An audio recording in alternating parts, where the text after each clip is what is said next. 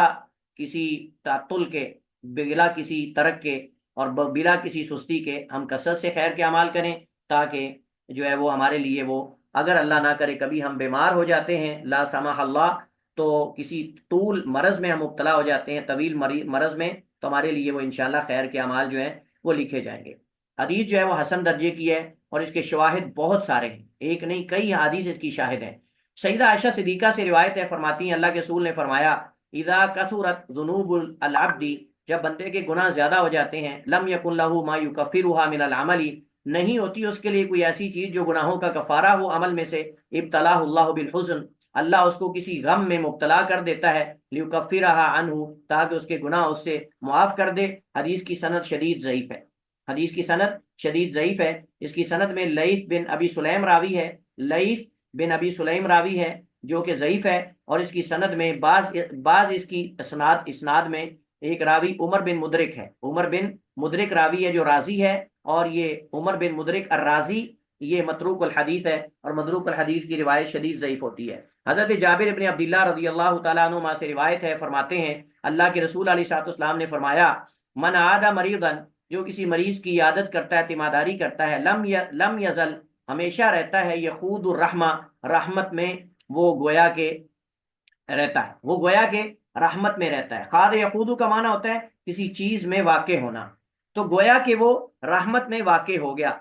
اپنے گھر سے جو ہی نکلا مریض کی عیادت کے لیے وہ اللہ کی رحمت میں داخل ہو گیا۔ ہم اس کا معنی یہ کر سکتے ہیں من عاد مریضا، جس نے کسی مریض کی عیادت تیمارداری کی، لم یزل، ہمیشہ رہا، یخوض داخل ہوتا، الرحمت، اللہ کی رحمت میں، اللہ کی رحمت میں وہ داخل ہو رہا، آگے سے آگے جا رہا ہے، آگے سے آگے جا رہا ہے، حتیٰ یجلسا، حتیٰ کہ بیٹھ جائے، فَإِذَا جَلَسَ، جب وہ بیٹھ جاتا ہے یعنی مریض کے پاس، تو اغتمس فیہا، گویا کہ وہ رحمت میں غوطہ زنی کر رہا ہے، گویا کہ وہ رحمت میں ڈوب گیا ہے، ڈوب جاتا ہے یا غوطہ زنی کر رہا ہے۔ یہ مبالغہ ہے، یا تو گناہوں سے کفارے کا، یا تو گناہوں سے کفارے کا، یا پھر یہ ہے کہ اس پر اللہ تعالیٰ کی بہت ساری رحمتیں نازل ہوتی ہیں، اللہ تعالیٰ کی بہت ساری رحمتیں نازل ہوتی ہیں، اور رحمتیں نازل ہونے کا مطلب دنیا میں بھی خیر و برکات اس کو حاصل ہوتی ہیں، اور آخرت میں بھی اللہ سبحانہ و تعالیٰ کی طرف سے خیر و برکات حاصل ہوتی ہیں۔ اور حدیث میں جو ہے عیادت اور تیمارداری کے اجر و ثواب کا بیان ہے، اور اس کی طرف ترغیب اور اس کی طرف جو ہے ابھارا گیا ہے اور رغبت دلائی گئی ہے۔ حضرت ثوبان رضی اللہ تعالیٰ عنہ جو رسول اللہ صلی اللہ علیہ وسلم کے آزاد کردہ غلام ہیں، ثوبان مولا رسول اللہ ابو عبداللہ القرشی مولا رسول اللہ، 54 ہجری کو ان کی وفات ہوئی۔ یہ بیان کرتے ہیں کہ اللہ کے رسول علیہ الصلوۃ والسلام نے فرمایا اذا اصاب احدکم الحمى، جب تم میں سے کسی کو بخار پہنچ جائے یعنی بخار ہو جائے، فإن الحمى، پر بے شک حمى یعنی بخار جو ہے، من النار، یہ آگ میں سے ہے، یہ آگ میں سے ہے، یعنی جیسے آگ جو ہے اس کی حرارت ہوتی ہے ویسے بخار کی بھی حرارت ہے، اور یہ مشابہ ہے جہنم کی حرارت کے یا جہنم کی لو کے، یہ مطلب اس کا ہے۔ یہ نہیں ہے کہ یہ جہنم یعنی کسی کے نعوذ باللہ جہنمی ہونے کی علامت ہے۔ اس کا معنی یہ بھی ہو سکتا ہے کہ جس بندے کو بخار ہوا اس بخار کی بقدر اللہ تعالیٰ اس سے عذاب جو ہے وہ ختم کر دیتا ہے، اگر وہ گناہ گار ہے تو اللہ تعالیٰ اس بخار کی بقدر اس کے گناہ معاف کر دیتا ہے، جس گناہوں کی معافی کی وجہ سے جہنم کی آگ سے بچ جاتا ہے، حرارت سے بچ جاتا ہے، اس کی لو سے بچ جاتا ہے، یہ بھی معنی ہو سکتا ہے۔ ٹھیک ہے، تو فرمایا کہ فَإِنَّ الْحُمَّى، اور بے شک جو بخار ہے، من النار، یہ آگ میں سے ہے، فَلْيُطْفِئْهُ عَنْهُ بِالْمَاء، تو چاہیے وہ اپنے آپ سے اس کو دور کرے، بجھائے پانی سے، اسے اپنے آپ سے دور کرے پانی سے، یعنی پانی سے غسل کرے، اپنے بدن پر پانی بہائے۔ یہاں یہ بات نوٹ کر لیں، ابن قیم رحمہ اللہ تعالیٰ نے ذکر کیا ہے کہ یہ پانی کا بہانا صرف گرمی کے موسم میں اور گرم علاقے میں فائدہ مند ہوتا ہے، ابن قیم طبیب بھی تھے، تو ابن قیم نے ذکر کیا ہے کہ یہ بخار سے نہانا یا پانی کا بہانا صرف گرم علاقوں میں گرمی میں فائدہ دیتا ہے، اور گرم مزاج لوگوں کے لیے یہ فائدہ مند ہوتا ہے، ہر طرح کے بخار کے لیے نہیں۔ پھر وہ فرماتے ہیں بخار جو صرف سادہ بخار ہو، اس کے اندر کوئی دیگر امراض نہ ہو، اگر بخار کے ساتھ کوئی اور بھی مرض ہے تو پھر نہانا نہیں چاہیے، بعد دفعہ بندہ فوت ہو سکتا ہے، اگلے جان پہنچ سکتا ہے، اور پھر وہ ناؤز باللہ کہے کہ جی حدیث میں ایسے آیا ہے۔ بھائی حدیث میں تو آیا ہے لیکن ہر صورت میں تو نہیں بتایا گیا،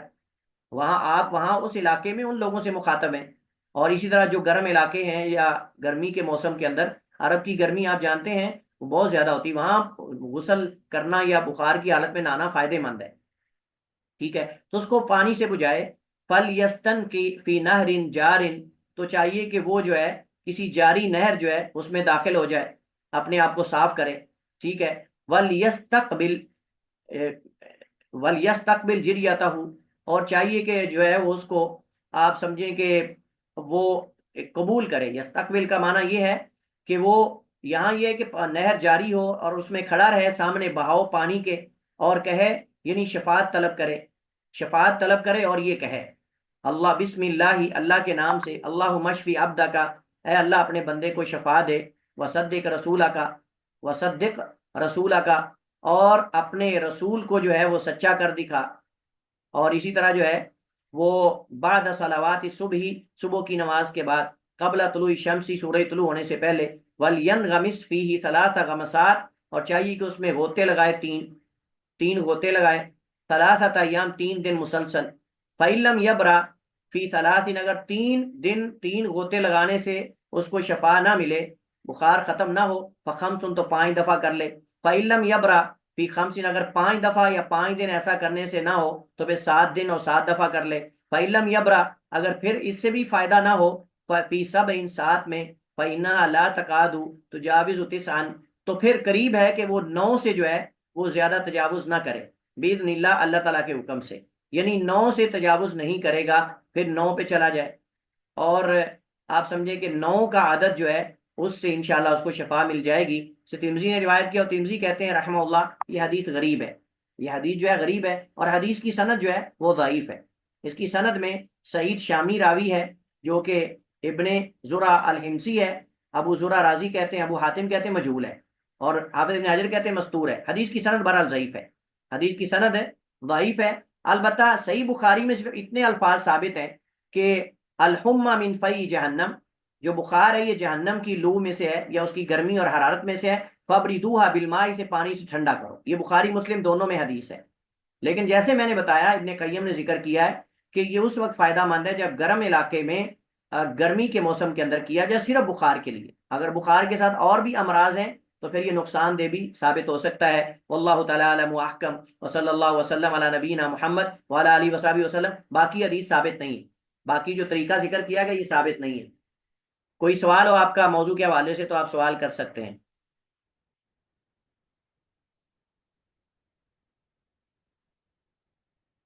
السلام علیکم استاد، میں نے یہ پوچھنا تھا کہ جس طرح ہم نے پیچھے حدیث پڑھی ہے۔ اچھا یہاں سوری، یہ جو ہے نا وَلْيَسْتَقْبِلْ جِرْيَتَهُ، یعنی پانی کے بہاؤ اور پانی کا جو دباؤ ہے اس کے سامنے کھڑا ہو جائے، اس کے سامنے کھڑا ہو جائے، یہاں بھی محل نظر ہے، یہ مسئلہ بھی محل نظر ہے کہ جب پانی کے بہاؤ کے سامنے کھڑا ہوگا، بخار شدید ہو، تو یہ بعض دفعہ الٹا کام بھی ہو سکتا ہے۔ اس وجہ سے میں انشاءاللہ اگلے لیکچر میں ایک بڑے اہم پوائنٹ کی طرف اشارہ کروں گا، اور اس پہ انشاءاللہ ہم بات کریں گے کہ اس طرح کی احادیث جو ہے وہ کیوں یعنی کتابوں کے اندر ذکر کی گئی ہیں، اور محدثین اس طرح کی حدیث کے بارے بڑے محتاط رہتے ہیں، وہ میں انشاءاللہ اگلے لیکچر میں اس پہ بات کروں گا کہ بعد زنادقہ نے، بعد جو دین کے دشمن ہیں انہوں نے بھی بعض ایسی حدیث ہماری حدیث کے اندر داخل کرنے کی کوشش کی ہے، تو لیکن محدثین نے ان کو ان کی نشاندہی کی ہے۔ چلیے بتائیے۔ ہاں جی استاد، میں یہ پوچھنا چاہ رہی تھی کہ جس طرح ابھی پیچھے حدیث گزری ہے، اس میں یہ تھا نا کہ متنبع کیا تھا نبی صلی اللہ علیہ وسلم نے وہ جو صحابی تھے ان کو کہ مطلب ان کو کہ محتاجی مطلب ان کو نہیں ملی اور وہ اسی طرح فوت ہو گئے بغیر کسی بیماری کے۔ تو میں یہ پوچھنا چاہتی کہ ہم یہ دعا تو کر سکتے ہیں نا کہ اللہ تعالیٰ ہمیں کسی کا محتاج نہ کیجیے گا وہ آخری عمر میں بھی اور اس طرح۔ نہیں وہ اور چیز ہے، وہ ایک اور چیز ہے، لیکن ان کا مقصد اور تھا. ان کا مقصد یہ تھا کہ کسی بیماری میں نہیں فوت ہوا، عمومی وہ بات کر رہے تھے. ان کا یہ مقصد نہیں تھا کہ کسی بیماری. اللہ کے رسول علیہ الصلوۃ والسلام نے ذلیل عمر سے اللہ تعالیٰ کی پناہ مانگی ہے. ذلیل عمر سے یعنی انتہائی زیادہ بڑھاپے کی، جس میں آدمی معذور ہو جائے، دوسروں کا محتاج ہو جائے، وہ ہے. لیکن عمومی ضروری نہیں کہ ہر مرض میں آدمی دوسرے کا محتاج ہو، ضروری تو نہیں ہوتا. جی ٹھیک ہے، جزاک اللہ خیر. آپ یہ سوال کر سکتے ہیں اللہ مجھے کسی کا محتاج نہ کرنا، یہ ہے. لیکن آپ یہ نہ کہیں کہ اللہ مجھے کبھی بیمار نہ کرنا، یا اللہ تعالیٰ کے قضاء اور قدر میں جو لکھا ہوا ہے وہ ہوگا. اور یہ کہیں کہ اللہ ہم تیری تقدیر پر ہر حال میں راضی ہیں بس. چلیے جی، السلام علیکم ورحمۃ اللہ وبرکاتہ. اگلی کلاس شروع ہو چکی ہے، آپ کی کلاس جوائن کریں. السلام علیکم ورحمۃ اللہ.